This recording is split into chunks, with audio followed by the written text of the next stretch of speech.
నీతిమంతుల గుడారాలలో వినబడుచున్నది రక్షణ సంగీత సునాదము. దైవజనులు నూకలపాటి సురేష్ బాబు గారికి, కుటుంబానికి, పరిచర్యకు నా కృతజ్ఞతలు. దేవుడు వారిని ఇంకా దీవించి ఆశీర్వదించునుగాక.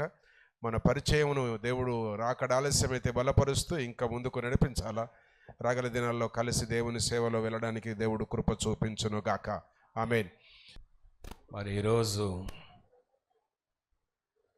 ఎంతో సంతోషకరమైనటువంటి శుభ శుక్రవారం, ఈ గుడ్ ఫ్రైడే సందర్భముగా దేవుని యొక్క సన్నిధిలో ఈ రీతిగా ఆరాధించటానికి, అదేవిధంగా నేను మా కుటుంబంతో కలిసి మీతో కలిసి ఈ రీతిగా దేవుని స్తుతించి ఆరాధించటానికి దేవదేవుడు మాకు ఇచ్చినటువంటి ధన్యతను బట్టి ప్రభుని ఎంతగానో స్తుతిస్తుంటున్నాను. ప్రభు అయిన యేసుక్రీస్తు వారి యొక్క నామములో శుభములు తెలియచేసుకుంటున్నాను. దేవుని నామానికి మహిమ కలుగునుగాక. ఈ దినము మనము లోక కళ్యాణము కొలకై ఆకాశమునకు భూమికి మధ్యలో వేలాడినటువంటి యేసు ప్రభు వారి యొక్క శిలువ మాటలను మనం ధ్యానం చేస్తుంటున్నాం. ప్రియమైన దేవుని బిడ్డలారా, మనం చదువుకున్నటువంటి వాక్య భాగము లూకా సువార్త 23వ అధ్యాయంలో 34వ వచనంలో యేసు ప్రభువారు శిలువ మీద నుంచి మాట్లాడుతున్నటువంటి మొదటి మాటగా మనం గమనిస్తూ ఉంటున్నాం. 34వ వచనం, యేసు తండ్రి, వీరేమి చేయుచున్నారో వీరు ఎరుగరు గనుక వీరిని క్షమించుమని చెప్పెను. ప్రియులారా, ఆ శిలువ మీద యేసుక్రీస్తు ప్రభువారు వేలాడుతూ ఉంటున్నప్పుడు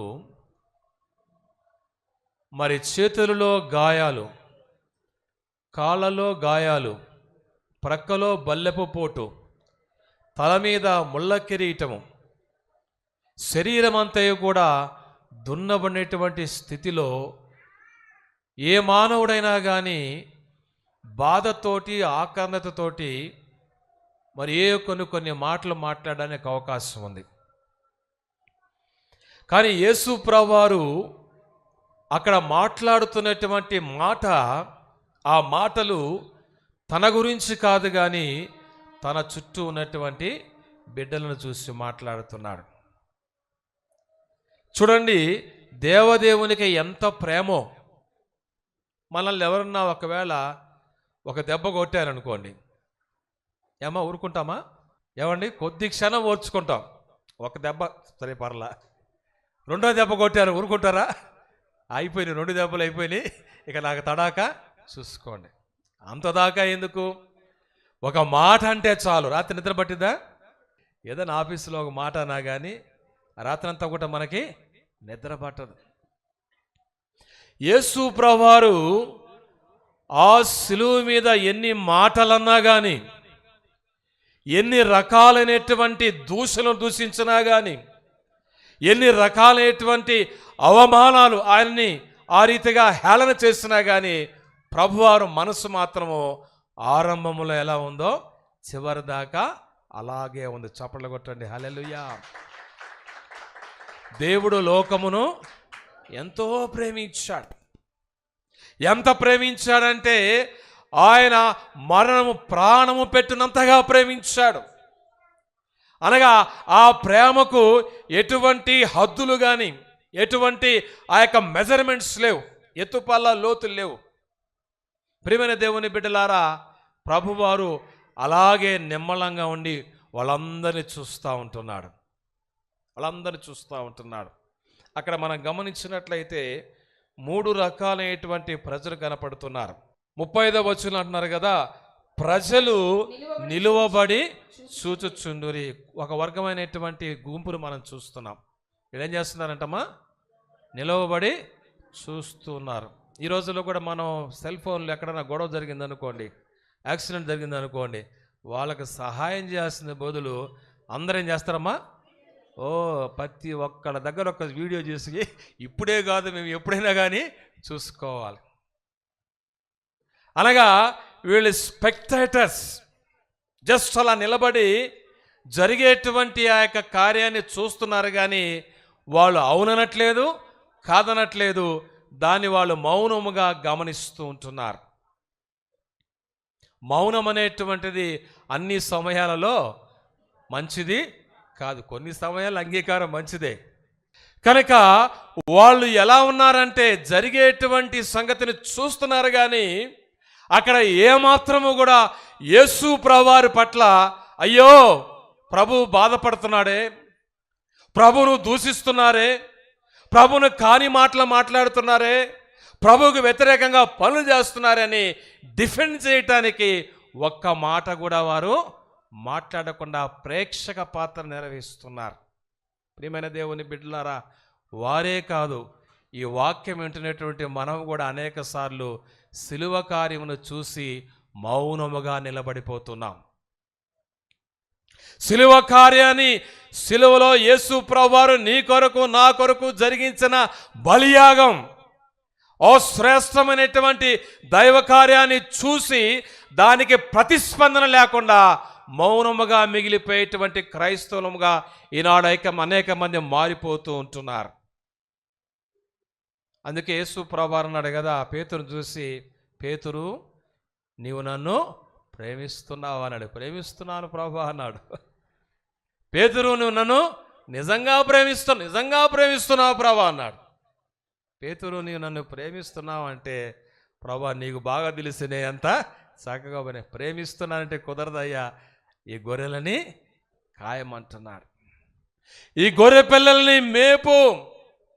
ఇదిగో ఎవరైతే కృంగిపోయి ఉన్నారో, ఎవరైతే నలిగిపోయి ఉన్నారో, ఎవరైతే జారిపోయి ఉన్నారో, ఎవరైతే శ్రమలో కష్టాలు అనారోగ్యంలో కృంగి కుషిస్తూ ఉంటున్నారో వారి పట్ల సిలువ ప్రేమని, దేవుని ప్రేమని తెలియజేయాల్సిన బాధ్యత ప్రజలపైన మనపైన ఉందన్న సత్యాన్ని గుర్తించ మౌనముగా ఉండుట మంచిది కాదు. ప్రియులారా, వీళ్ళందరూ కూడా నిలవబడి ఆ యొక్క యేసు ప్రభువారి యొక్క సిలువ మీద పడుతున్న కష్టాలు అంతకుముందు వాళ్ళు ఏం చేశారు? సిలువ వేయండి, సిలువ వేయండి, సిలువ వేయండి అని కేకలు వేశారు. యేసు ప్రభువారు ఆ సిలువలో కష్టాలు పడుతుంటే దానికి ఏం చేశారు? వీళ్ళు మౌనముగా కష్టాన్ని చూసి తిలకిస్తున్నారు. ప్రియమైన దేవుని బిడ్డలారా, ఎంత దయనీయమైనటువంటి పరిస్థితి! ఈ గుడ్ ఫ్రైడే నాడు, ఈ శ్రమల దినాల్లో ప్రభువారు ఆ సిలువ మీద మౌనముగా భరిస్తున్నటువంటి వేదన గురించి మనం ఆలోచన చేయాలి. ప్రభా, నీవు నా కొరకు మౌనముగా ఆ సిలువ మీద ఆయన అనేక మందిని, ఏ ప్రజలనైతే నువ్వు ప్రేమించావో, ఏ ప్రజల కొరకైతే ప్రాణం పెట్టావో, ఏ ప్రజల నిమిత్తమైతే రక్తాన్ని దారగా పోసావో, వాళ్ళందరూ కూడా మౌనమైనప్పుడు ఆ బాధని గుండెలలో దిగుమింకొని మౌనముగా సిలువ శ్రమని నా కొరకు నువ్వు భరిస్తూ ఉంటున్నావు. ప్రియమైన దేవుని బిడ్డలారా, యేసు ప్రభువారు అలా చూస్తుంటున్నప్పుడు ఈ ప్రజలందరూ కూడా మౌనముగా తిలకిస్తూ ఉంటున్నారు. రెండోదిగా మనం చూసినట్లయితే అక్కడ అధికారులు కనపడుతున్నారు. ఎవరమ్మా? ఆఫీసర్స్. మేబీ వీళ్ళు జూయిష్ ఆఫీసర్స్ కావచ్చు, మేబీ వీళ్ళు ఇజ్రాయేల్ యొక్క దేశంలో ధర్మశాస్త్రం ఎరిగినటువంటి ఆ యొక్క అధికారులు కావచ్చు. కారణం ఏంటంటే వారి కిందేం వాడుతున్నారంటే, వీడు అనే మాట వాడు, వీడు ఇతరులను రక్షించను, ఒకవేళ దేవుడు ఏర్పరచుకున్న క్రీస్తు అయిన ఎడల తన్ను తాను రక్షించుకుంటాడు.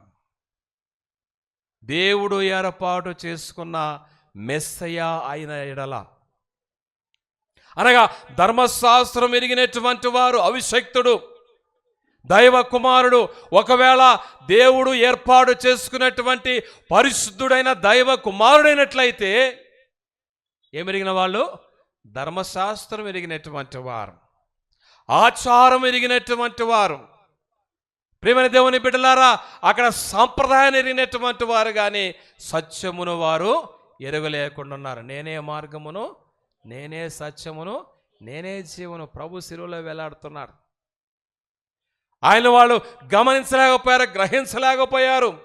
వారు అంటున్నారు కదా, మరి ఆపహసిస్తున్నారు కదా, ఇదిగో ఇతడు క్రీస్తును ఒకవేళ దేవుడు ఏర్పాటు చేసుకున్న క్రీస్తు అయినట్లయితే తన్ను తాను రక్షించుకుంటాడు కదని దూషిస్తున్నారు.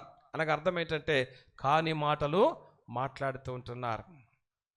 బైబిల్ వాడుతున్నారు, బైబిల్లో ఉన్నటువంటి లేఖనాలు మాట్లాడుతున్నారు, దేవుని యొక్క ధర్మశాస్త్రం అనేటువంటి ఆ యొక్క క్రీస్తు అనేటువంటి మాటను మాట్లాడుతున్నారు. కానీ మరి లోక కళ్యాణం కొరకు వచ్చిన దైవ కుమారుని గుర్తించలేని గుడ్డితనంలో అన్నట్టుగా మనం చూస్తున్నాం. ప్రియమైన దేవుని బిడ్డలారా, ఈ మధ్యాహ్న కాల సమయంలో మన మనోనేత్రాలు వెలిగించబడాలి. ప్రభువును మనం అర్థం చేసుకోవాలంటే మన అంతరంగంలో ఉన్నటువంటి ఆధ్యాత్మికమైనటువంటి నేత్రాలు వెలిగించబడాలి.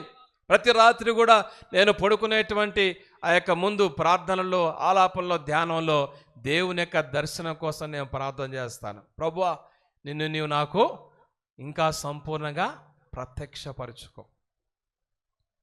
I want to see you more and more. I want to know you more and more. ఇంకా ఇంకా ఇంకా నిన్ను ఎరగడానికి నాకు సహాయం దయచేయి. ఇంకా ఇంకా నీ ప్రేమను గుర్తించడానికి నాకు సహాయం దయచేయి. శరీరంలో ఉన్నాం, లోకంలో ఉన్నాం, పాప నైజంలో ఉన్నాం. ప్రియమైన దేవుని బిడ్డలారా, వీళ్ళు ధర్మశాస్త్రాలను తెలిసిన వాళ్ళు కానీ ధర్మాన్ని వాళ్ళు గ్రహించలేకపోయారు.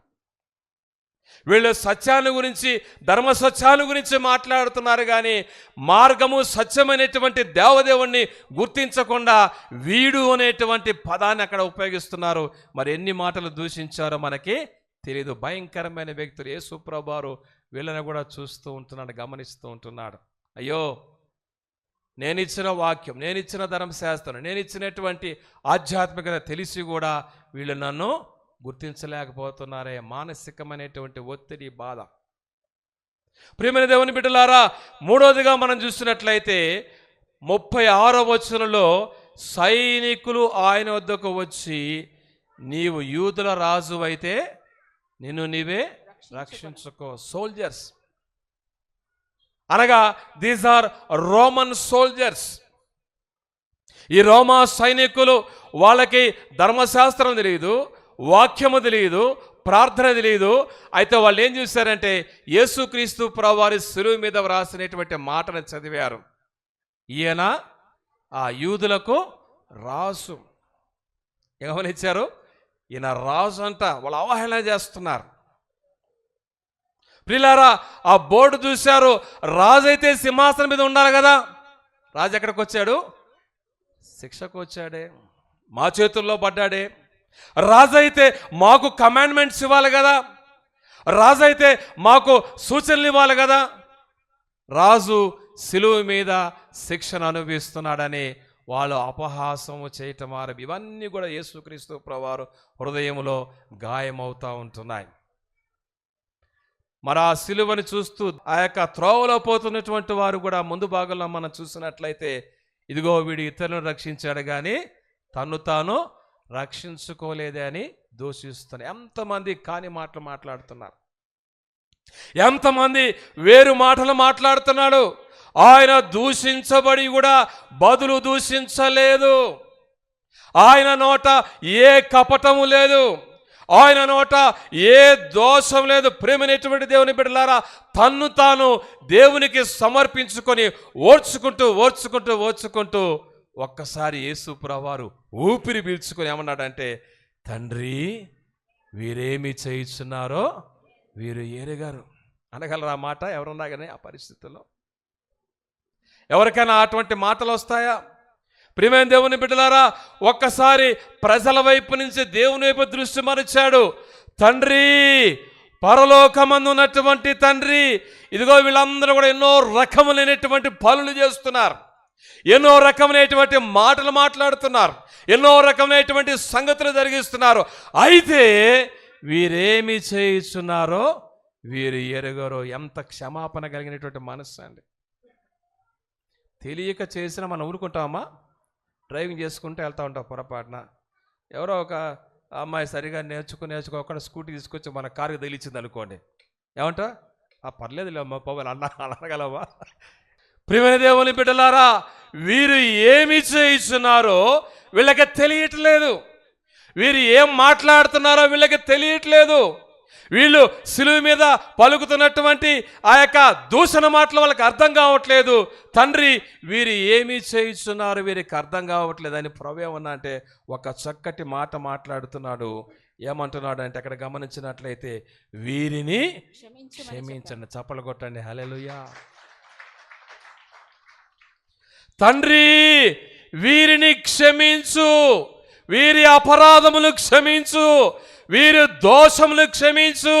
వీరు ఏం చేస్తున్నారో వీరికి అర్థం కావట్లేదు నాయన, వీరిని దయచేసి క్షమించమని క్షమాపణ కోరినటువంటి తండ్రి హృదయాన్ని ఈ మధ్యాహ్న కాల సమయంలో మనము ధ్యానం చేయాలి. ప్రియమైన దేవుని బిడ్డలారా, వారే కాదు ఒకసారి మనల్ని కూడా అక్కడ ఆ స్థానంలో నిలిచిపెట్టి ఎన్ని తప్పులు చేసినా, ఏమండి ఎన్ని దోషాలు చేసినా, ఎన్నిసార్లు ప్రభు నడిపించేటువంటి మార్గంలో నడవకుండా తప్పిపోయినా ప్రభు మనల్ని క్షమిస్తానే ఉన్నాడు. చప్పలు కొట్టండి, హల్లెలూయా.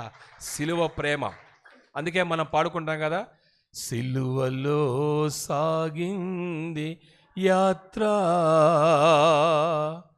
కరుణామయుని దయగల పాత్ర. సిలువలో సాగింది యాత్ర, కరుణామయుని దయగల పాత్ర.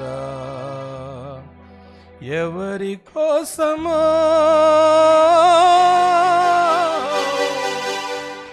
ఈ జన కోసమే, ఈ జగతి కోసమే సిలువలో సాగింది యాత్ర, కరుణామయుని దయగల పాత్ర. వెనుక నుండి తన్నింది ఒకరు, తన ముందు నిలిచి నవ్వింది వేరొకరు. వెనుక నుండి తన్నింది ఒకరు, తన ముందు నిలిచి నవ్వింది వేరొకరు. గేలి చేసినారు, పరిహాసమాడినారు, గేలి చేసినారు, పరిహాసమాడినారు. నోరు తెరువలేదాయ ప్రేమ, బదులు పలుకలేదాయ ప్రేమ. నోరు తెరువలేదాయ ప్రేమ, బదులు పలుకలేదాయ ప్రేమ. ఇది ఎవరి కోసమో, ఈ జగతి కోసమే, ఈ జనుల కోసమే సిలువలో సాగింది యాత్ర, కరుణామయుని దయగల పాత్ర. ప్రైజ్ ది లార్డ్, హల్లెలూయా. ప్రియమైన దేవుని బిడ్డలారా, నీ మీద నా మీద ఒక బాధ్యత ఉన్నది. ప్రభు అంటున్నాడు కదా, ఇక్కడ గమనించినట్టయితే మార్కు సువార్త 11వ అధ్యాయంలో, మీకు ఒకరి మీద విరోధమేదైనా కలిగి ఉన్న ఎడల, ఒకవేళ ఎవరి మీదైనా మీ మనస్సులో విరోధం అనేటువంటి మనస్సు కలిగినలా మీరు నిలవబడి ప్రార్థన చేయనప్పుడల్లా వారిని క్షమించండి. ప్రార్థన చేసేటప్పుడంతా కూడా ఎవరిని జ్ఞాపకం చేసుకోవాలమ్మా? మన విరోధుల్ని జ్ఞాపకం చేసుకోవాలి.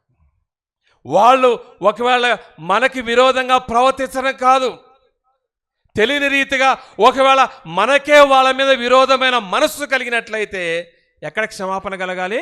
దేవుని సన్నిధిలో ప్రార్థనలో క్షమాపణ కోరుకోవాలి. ఇది చాలా కష్టమైన సంగతి, ఇది చాలా కష్టమైనటువంటి సంగతి.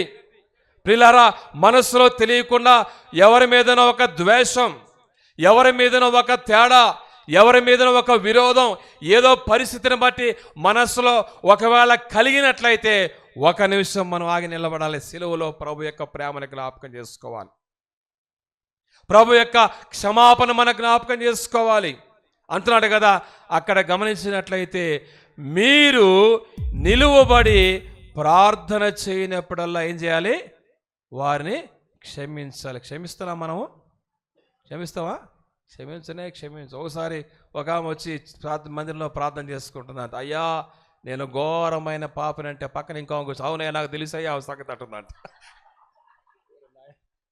ఆవేదా చెప్పుకుంటా అంటే అయ్యా నేను పలానా పాపం అంటే నాకంతా తెలిసయ్యా అంటుందంటే ఏముంది మనసులో ఈ విరోధాన్ని ఎక్కబడొస్తుందన్నమాట ఇంకా పైకి. ప్రియమైన అనేక సార్లు మన స్వభావం అలా మారిపోతూ ఉంటుంది. ప్రియమైన దేవుని బిడ్డలారా, మరి గమనించినట్లయితే ప్రభు మనకు నేర్పించిన సిలువ విధానాన్ని చూసినప్పుడు దేవదేవుడు అద్భుతమైనటువంటి రీతిగా సిలువలో పలికిన మాట మన జీవితాన్ని మార్చివేస్తుంది. 1999 సంవత్సరంలో ఒరిస్సాలో మరి గమనించినట్లయితే గ్రాహం స్టెయిన్స్ గారిని, ఇద్దరు బిడ్డల్ని కాల్చివేశారు కారులో పెట్టి.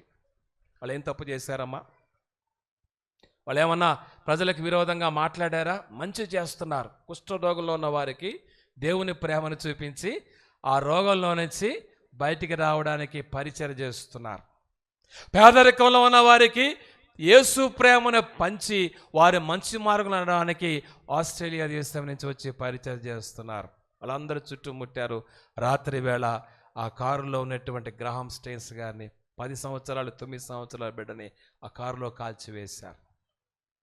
ఈ భార్య అంటుంది కదా వచ్చిన తర్వాత, ఆ గ్లాడిస్ స్టెయిన్ అంటుంది కదా, అయ్యా సరే నా భర్త నా బిడ్డలిద్దరు కూడా మరి ఆ మరణంలో అకాలంగా మృతి చెందారు, వారు పరలోకానికి వెళతారు. అమ్మ మీ మాటలు ఏంటంటే ఎవరైతే ఈ మరణానికి కారణంగా ఉన్నటువంటి ఎవరు వ్యతిరేకంగా ఈ విధంగా కార్యాన్ని జరిగించారో వారిని నేను క్షమిస్తున్నాను. చప్పట్లు కొట్టండి హల్లెలూయా. ప్రపంచమంతా నివ్వెరపోయింది. 2005 సంవత్సరంలో భారతదేశపు ప్రభుత్వ గవర్నమెంట్ వారు పద్మభూషణ్ అనేటువంటి ప్రత్యేకమైన సత్కారం చేశారు. ఏమి చూపించిందామా? సిలువ ప్రేమను చూపించింది. ఈ మధ్యాహ్న కాల సమయంలో నీవు నేను ఒక ప్రశ్న వేసుకోవాలి. నీవు నేను ఒక మరి సిలువలో ప్రభు చేసిన బలియాగాన్ని జ్ఞాపకం చేసుకుంటూ ఒక ప్రత్యేకమైనటువంటి ప్రశ్నని మనం వేసుకోవాలి. ఎంతవరకు మనము దేవుని యొక్క ప్రేమని క్షమాపణ ద్వారా ఇతరులకు చూపించగలుగుతున్నాం? ప్రజలు దేవుని వాక్యం వినటానికంటే దేవుని నమ్మినటువంటి నీవు నేను జీవించే జీవన విధానాన్ని చూడడానికి ఇష్టపడ. We are the living Bibles.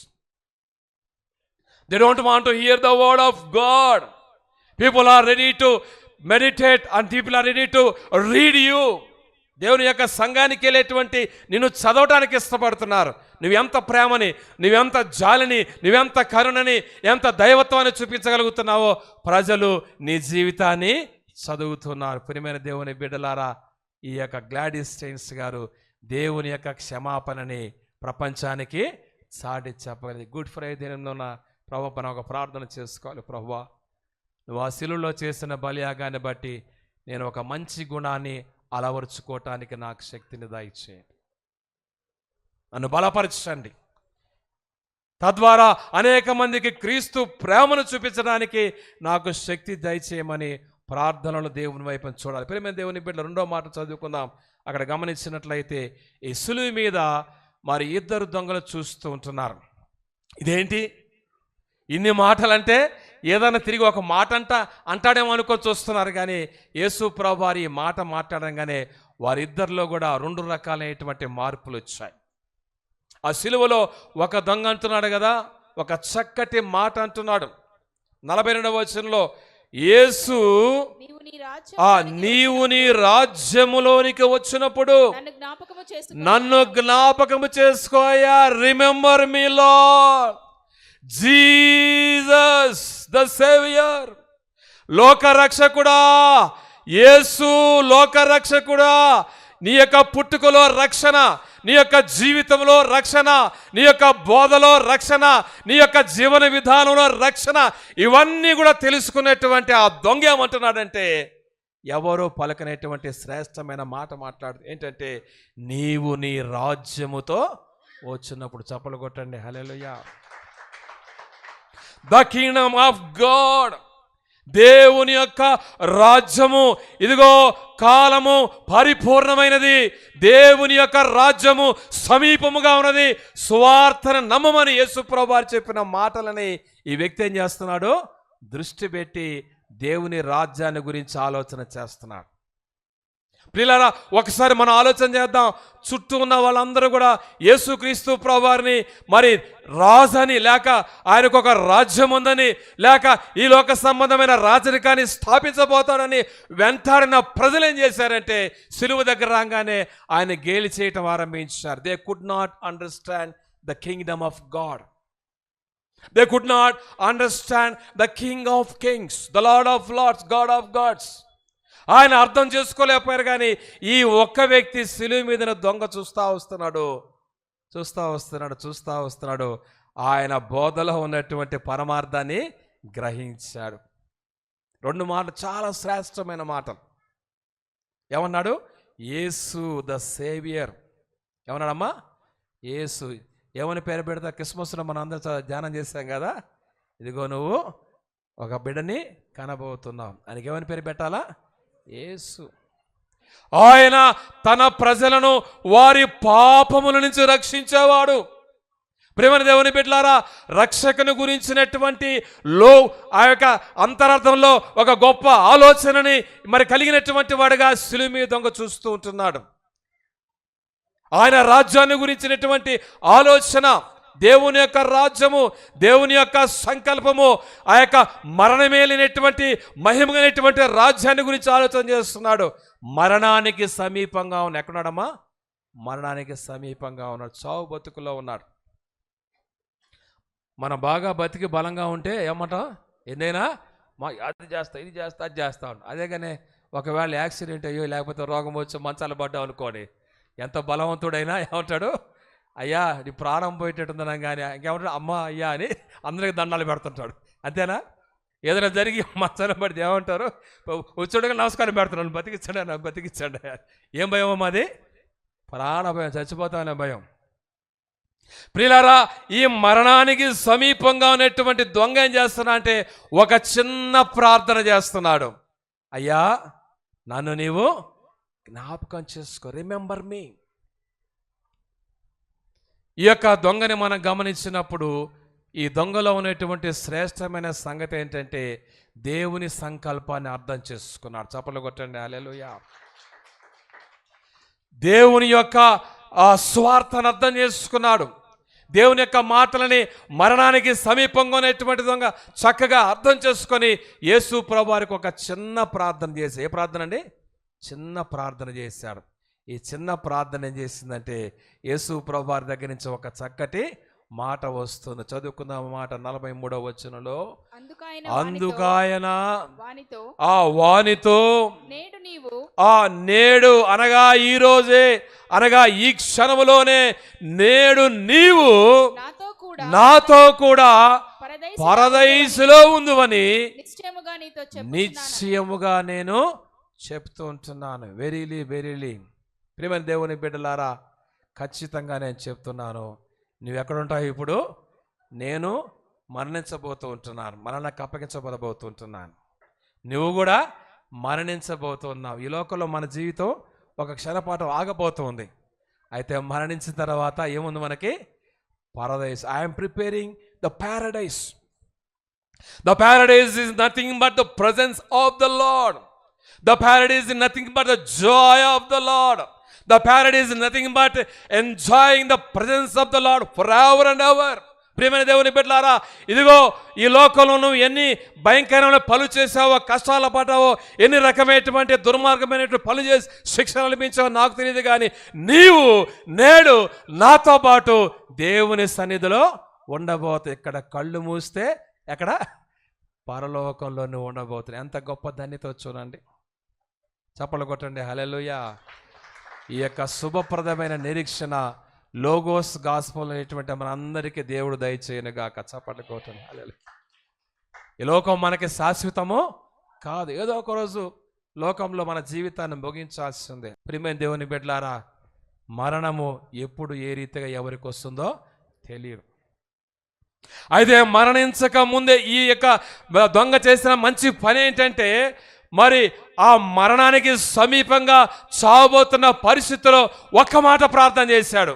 అయ్యా నీవు రక్షకుడివి, నీవు లోక రక్షకుడివి, నువ్వు ఒక రాజ్యాన్ని స్థాపించబోతున్నావు, నువ్వు ఒక ఎవర్ లాస్టింగ్ లైఫ్ని ఇవ్వబోతుంటున్నావు.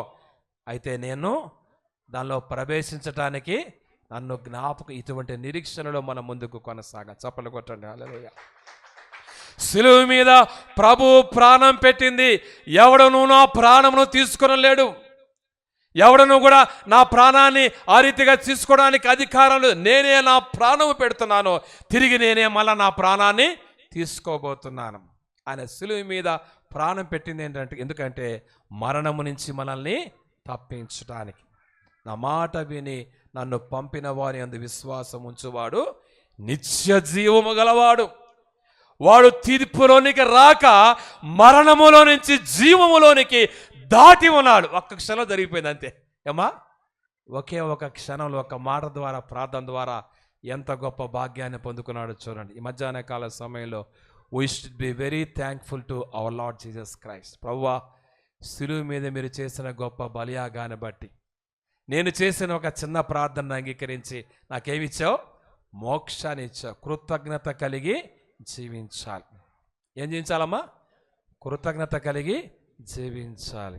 కరోనా టైంలో మరణానికి ఒక 4 రోజులు మేడ మీద నేను ఇంట్లో ఒంటరిగా ఉండే మరణ పడకలో జారిపోయినప్పుడు నేను ఒక ప్రార్థన చేసుకున్నాను. ప్రభువా, ఇంకొన్ని దినాలు నన్ను బతికించు. నేనేం చేస్తాను? నీ కొరకు నేను నమ్మకంగా జీవిస్తాను, నీ కొరకు దైవ కార్యాలు జరిగిస్తాను. ప్రియమైన దేవుని బిడ్డలారా, ఈ మధ్యాహ్న కాల సమయంలో ప్రభు ఇచ్చినటువంటి ఆ గొప్ప సందేశాన్ని మనం గమనించాలి. సమయం లేదు కనుక ఇంకొక మాటను ధ్యానం చేసుకుందాం. దయచేసి చదవండి ఆ మాట.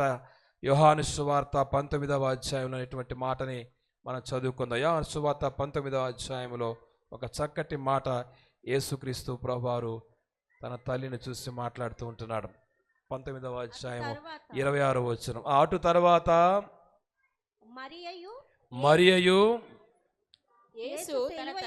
యేసు తన తల్లియు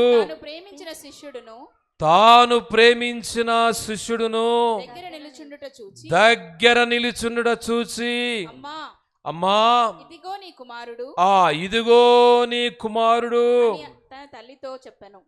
అని తన తల్లితో చెప్పెను. తరువాత శిష్యుని చూసి, ఇదిగో నీ తల్లి అని చెప్పాను. ఆ బాధలో, కష్టంలో యేసు ప్రభువారు శిలువ మీద వేలాడుతున్నారు. అందరినీ గమనిస్తున్నాడు. అన్ని కళ్ళు కూడా యేసు ప్రభువారు ఎన్నో కళ్ళు చూస్తూ ఉన్నాయి. అయితే యేసు ప్రభువారి యొక్క కళ్ళు దృష్టి ఎవరి మీద పడిందంట? తన తల్లి మీద పడింది. చప్పలు కొట్టండి. హల్లెలూయా. చిన్ననాటి నుంచి కూడా మరి పెంచి పెద్ద చేసిన తల్లి, 9 మాసాలు వారి గర్భంలో ఉంచుకొని ఈ లోకంలో దైవ కుమారుని తీసుకురావడానికి ప్రయాసపడిన తల్లి, అవమానం పొందుకున్నటువంటి తల్లి, మరి ఆయన యేసు ప్రభువారిని నించోబెట్టేటువంటి తల్లి, ఆ తల్లి కన్నీరుతోటి ఆ ప్రజల మధ్యలో ఎక్కడో ఒక చోట పక్క నిలబడి యేసు ప్రభువారు చూస్తున్నప్పుడు అందరిని చూస్తున్నాడు యేసు ప్రభువారు. ఒక్కసారి తల్లి దగ్గర కళ్ళు ఆగిపోయాయి. చూసారా? ఆ తల్లి వైపు చూసి ప్రభు అంటున్నాడు కదా, అమ్మా, ఇదిగో నీ కుమారు. నేను కాదమ్మా నీ కుమారుని. చప్పలు కొట్టండి. హల్లెలూయా. నా మీద నువ్వు ఆశ పెట్టుకున్నావేమో. I am the son of God. ఇన్కార్నేషన్లో I am the son of man. ఒకవేళ నన్ను నీ కుమారుడిగా ఆ యొక్క గర్భంలో పుట్టిన బిడ్డగా నువ్వు పెంచి పెద్ద చేయొచ్చు, but I am the son of God.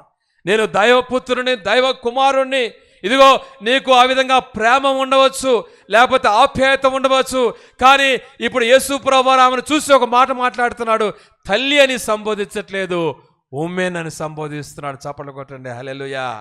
ఓ స్త్రీ అంటున్నాడు. అక్కడ గ్రీకు భాషలో ఆ యొక్క పాటకి ఎంతో విలువైనటువంటి గనురాలనే స్త్రీ అని అర్థం వచ్చేటువంటి స్త్రీ.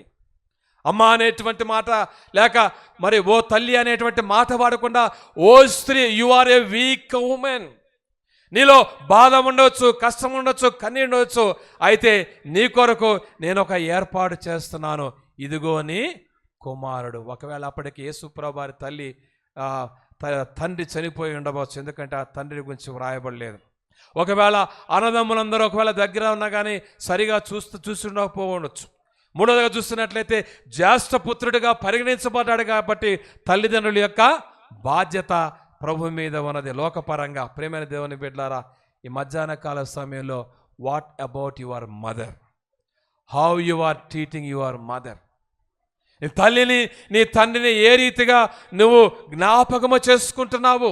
ఈనాడు ప్రపంచంలో మనం చూసినట్లయితే తల్లిదండ్రుల్ని భయంకరమైన రీతిగా వదిలిపెట్టేటువంటి కుటుంబస్తుని మనం చూస్తున్నాం. అమెరికాలో ఈ మధ్య ఒకసారి నేను ఎక్కడో చూశాను వీడియోలో, ఆ యొక్క కుమారుడు ఇద్దరు కూడా మంచి పొజిషన్స్కి అమెరికాకు వెళ్ళిపోయారు.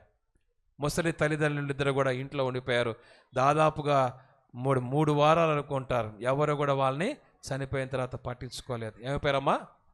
బతికి ఉన్నారు, బతికినట్టుగానే మరణించా లోపల శవాలుగా మిగిలిపోయి. ఎంత భయంకరమైన పరిస్థితి లోకంలో, ఎంత భయంకరమైన దుస్థితి. ఈ మధ్యాహ్న కాల సమయంలో ప్రభు ఒక మాదిరి మనకి ఇచ్చాడు. అమ్మా, ఇదిగో ఓ స్త్రీ, నువ్వు బలహీనురాలవు కనుక నీ విషయంలో నేను శ్రద్ధ తీసుకుంటున్నాను. ఇదిగో మరి కుమారుని నీకు ఏర్పాటు చేస్తున్నాడని యోహానికి బాధ్యతనిచ్చినట్టుగా మనం తల్లి పట్ల శ్రద్ధ కలిగినటువంటి కుమారుడిగా మనం చూస్తున్నాం. నీ తల్లి ముదిమియందు ఆమెను నువ్వు నిర్లక్ష్యము చేయకుము. చాలాసార్లు క్రైస్తవ కుటుంబాల్లో కూడా చూస్తున్నప్పుడు బాధ వేస్తూ ఉంటుంది. ఏమండి? తల్లిని తండ్రిని అనరాని మాటలు అంటూ ఉంటారు. వారే కదా మనల్ని చిన్నప్పటి నుంచి పెంచి పెద్ద చేసింది. వారే కదా మనకు మాటలు నేర్పించింది. వారే కదా మనకు నడక నేర్పించింది. వారే కదా మనకు మరొక జీవితాన్ని ప్రసాదించింది. వృద్ధాప్యంలో వాళ్ళు చిన్నపిల్లలాగా మారిపోతే చాలామంది ఏం చేస్తుంటారంటే తల్లిదండ్రుల్ని నిర్లక్ష్యం చేస్తున్నాం. దేవుని వాక్యము అందుకు అంగీకరించదు. ధర్మశాస్త్రంలో పాత నిబంధనలో దేవుని వేలి కొనతో వ్రాయబడినటువంటి శాసనములలో ప్రభువారి జ్ఞాపకం చేస్తున్నాడు మోషే దగ్గర. మరి తల్లిదండ్రులు నువ్వేం చేయాలా?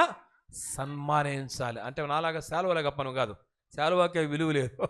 ఏమ్మా, శాలువ కప్పారు, పక్క తీసేసాం. వారిని గౌరవించాలి, వారిని ప్రేమించాలి, వారిని జాగ్రత్తగా పరామర్శించుకోవాలి.